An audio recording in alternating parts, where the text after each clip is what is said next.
Assalamualaikum warahmatullahi wabarakatuh. Ketemu lagi sama aku Vidya di Vidya's Channel untuk review buku-buku terbaik.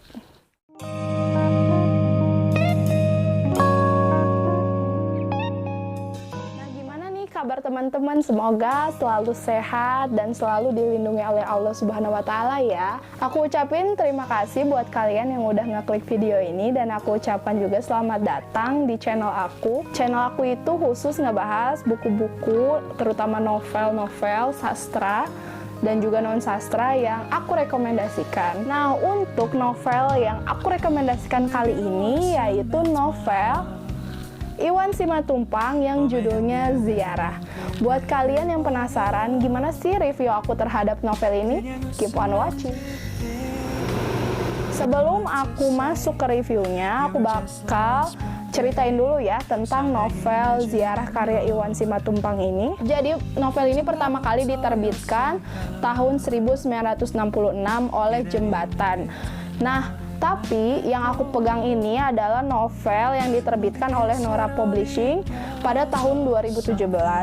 Novel ini pernah memenangkan hadiah roman terbaik se-ASEAN pada tahun 1997.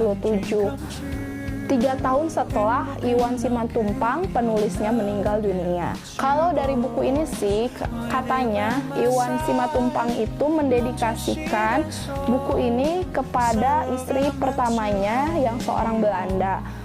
Jadi ini merupakan kisah ziarahnya pada istrinya yang sudah meninggal tersebut. Sebelum aku masuk ke reviewnya, aku bakal ngebahas tentang ciri-ciri fisik buku ini dulu ya. Yang pertama, ini bukunya bisa kalian lihat ada tulisan ziarah, kalau ada penulisnya, dan juga ada klaim sebagai hadiah roman ASEAN terbaik pada tahun 1977. Lalu di bagian belakangnya kita bisa lihat sinopsis dari novel ini. Lalu ada juga komentar dari Paus Sastra Indonesia yaitu HB Yasin. Untuk isi bukunya sendiri, bukunya itu tebalnya 223 halaman. Lalu dia tuh kertasnya itu dia warnanya sebenarnya kuning, cuma tipis banget, beda banget lah sama yang Gramedia. Tapi walau begitu teksturnya juga lumayan halus sih menurut aku pribadi, cuma ini tipis banget dan kesannya tuh kayak gampang robek dan rapuh aja sih menurut aku. Terus tulisan di dalam novelnya sendiri itu nggak terlalu kecil dan juga nggak terlalu besar. Ukuran bukunya juga standar dari buku-buku novel kebanyakan ya, jadi standarnya yang seperti ini gitu. Aku bakal ngerangkum review aku menjadi 3 poin penting. Poin yang pertama, yang menurut aku yang bikin novel ini menarik banget yaitu dari segi plot.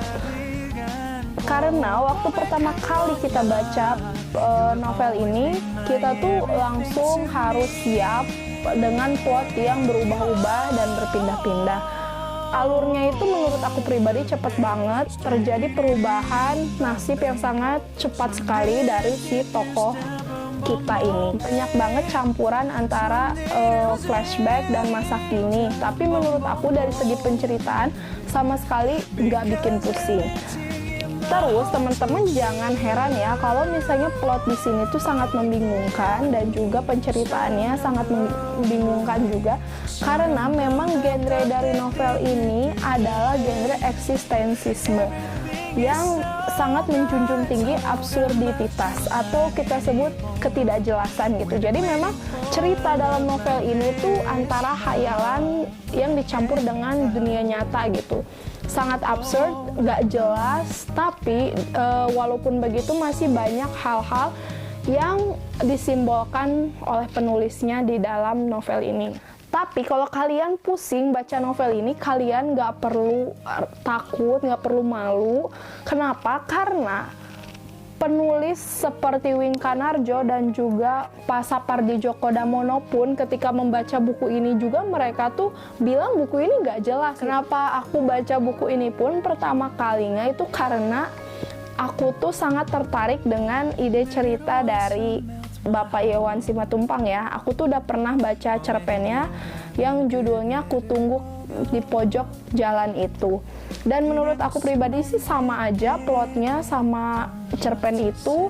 Jadi aku udah nggak kaget sama sekali ketika baca novel ini. Yang kedua yang menarik dari novel ini menurut aku pribadi adalah di bagian karakter dan karakterisasinya. Kenapa sangat menarik? Karena di setiap tokoh di sini tuh hampir tidak ada yang punya nama. Jadi cuma disebut misalnya si tokoh utamanya itu merupakan mantan pelukis. Yang kedua ada obseter pemakaman yang lama dan yang baru. Terus ada juga wali kota, tapi tidak ada sama sekali namanya. Bahkan kan si tokoh utama ini, mantan pelukis ini kan jadi sangat tidak stabil gitu kejiwaannya gara-gara istrinya meninggal.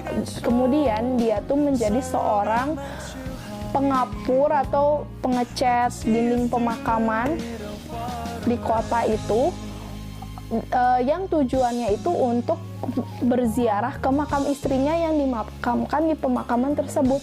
Tapi dia tidak tahu di mana makam istrinya karena dia tidak tahu nama istrinya itu gitu. Jadi memang sangat absurd ya, kayak gitu sih. Karena memang seolah-olah semua orang yang di sini tuh nggak ada namanya gitu. Bahkan sampai si tokoh utamanya pun nggak tahu makam istrinya karena nggak tahu nama istrinya itu siapa. Terus karakterisasi dari novel ini menurut aku itu menarik banget karena setiap tokohnya itu sifatnya itu selalu berubah-ubah sesuai dengan keinginan dari si tokohnya itu. Si tokoh wali kota misalnya ya, dia tuh kadang-kadang baik tapi kadang-kadang juga jahat. Ya 11-12 lah sama yang kita lakukan sehari-hari ya kan, yang kita temui sehari-hari. Gak semua orang itu baik-baik banget, pasti ada juga sisi gelapnya. Sama aja yang ada seperti di novel ini. Dan menurut aku pribadi cara penggalian karakterisasi dari novel ini itu lebih melalui psikologi dari manusia ya. Jadi walaupun si novel ini banyak menceritakan ketidakjelasan, ketidakrealistisan, tapi sebenarnya untuk karakterisasi tokoh-tokohnya aku rasa sangat realistis karena sesuai banget sama psikologi manusia yang kita temui sehari-hari. Lalu hal yang paling menarik nomor 3 adalah simbol-simbol yang diberikan oleh si penulis dalam novel ini. Kalau yang aku baca ya banyak banget simbol-simbol yang harus kita interpretasikan gitu dengan cukup keras, yang harus kita renungi, harus kita dalami lebih dalam supaya kita mengerti gitu maksudnya. Contohnya ya, si obseter pemakaman yang baru.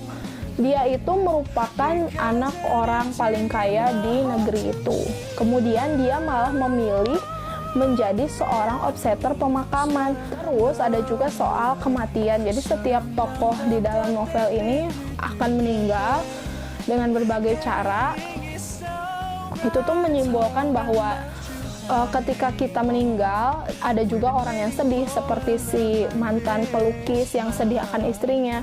Ada juga yang bahagia, ada juga yang berusaha untuk cepat-cepat menggantikan orang yang sudah meninggal itu. Lalu ada juga yang berusaha mengenangnya terus-menerus. Itu tuh di sini dijelaskan melalui meninggalnya berbagai macam tokohnya. Ada juga simbol tentang kenapa si pelukis ini sangat senang mengkapur, yaitu mengecat dinding kemudian ditambahi kapur gitu. Karena kebayang nggak sih sebenarnya kapur itu kan kalau misalnya kita meninggal nih, terus kita dikubur, tersisa kan hanya tinggal tulang belulang kan. Nah, tulang belulang itu kan warnanya jadi seputih kapur ya nggak sih? Atau mungkin ya mirip-mirip lah sama kapur gitu. Mungkin kalau yang aku baca juga ya dari laman-laman gitu, mantan pelukis ini melakukan pengkapuran itu supaya menghormati para orang-orang yang sudah meninggal, yang sudah menjadi tulang belulang itu, kayak gitu. Menarik kan? Tapi novel ini juga tetap punya kekurangannya. Kekurangannya itu yang pertama itu dari segi bahasanya yang memang sama sekali nggak teratur, dan juga aku ngerasanya itu kurang jelas karena memang tipenya kan absurd gitu kan ya. Jadi menurut aku pribadi, buat teman-teman yang mencari kerapihan pasti nggak akan suka dari novel ini karena novel ini memang tidak rapi gitu dari segi penulisannya. Yang kedua, selain itu dari plotnya juga yang sangat berpindah-pindah. Kalau aku sih sangat memaklumi karena novel ini merupakan novel jenis eksistensiisme. Jadi novel ini pastinya nggak akan jelas gitu, karena lebih ke surrealis dan juga absurd kayak gitu-gitulah teman-teman. Jadi nggak akan kita menemukan novel-novel yang dari awal sampai akhir alurnya itu diceritakan itu, nggak sama sekali. Alurnya sama benar-benar loncat-loncat dan juga berpindah-pindah, tapi tetap gitu masih teratur. Kayak misalnya alur si tokoh A milik tokoh A aja, jadi diceritain tokoh A itu sampai habis, kemudian diceritain tokoh B sampai habis, dan seterusnya. Yang ketiga, novel ini aku sangat nggak rekomendasikan buat teman-teman yang cuma mencari hiburan aja. Jadi yang pengen baca novel buat ya mengisi waktu luang kayak gitu, karena novel ini nggak cocok sama sekali. Aku sangat merekomendasikan novel ini justru bagi mereka yang sangat suka sastra, yang ingin mendalami sastra dan juga psikologi, yang sangat sangat tertarik untuk menyelami makna-makna tersirat yang ada dalam sebuah novel. Ini sangat cocok banget buat kalian yang penyuka sastra, tapi nggak cocok buat kalian yang cuma mencari hiburan dari novel. Karena balik lagi ya teman-teman, ini bukan novel yang kita tahu kebanyakan. Ini novel sastra, genrenya pun salah satu genre yang jarang banget ditemuin di Indonesia. Genre-genre seperti ini tuh biasanya kita temuin tuh di luar negeri. Banyak banget penulis kayak Kafka dan juga kayak James Joyce yang menggunakan plot-plot seperti ini gitu. Tapi kalau di Indonesia sepertinya asing ya. Hanya beberapa penulis tahu aku yang pakai gaya penceritaan seperti ini. Nah, segitu aja review dari aku. Semoga reviewnya bermanfaat buat kalian nih yang udah pernah baca novelnya Iwan Simatupang yang judulnya Ziarah ini. Boleh dong kalian share ke aku pengalaman kalian membaca. Gimana sih setelah kalian baca, seneng kah atau malah kalian bingung atau sebagainya? Tulis ya di kolom komentar. Dan buat kalian yang penasaran dengan review-review buku yang udah aku review, kalian bisa cek IG khusus review buku aku di @sagala_review. Di IG aku bakal tulis linknya di description box. Kalau gitu sampai ketemu di video selanjutnya. Dadah!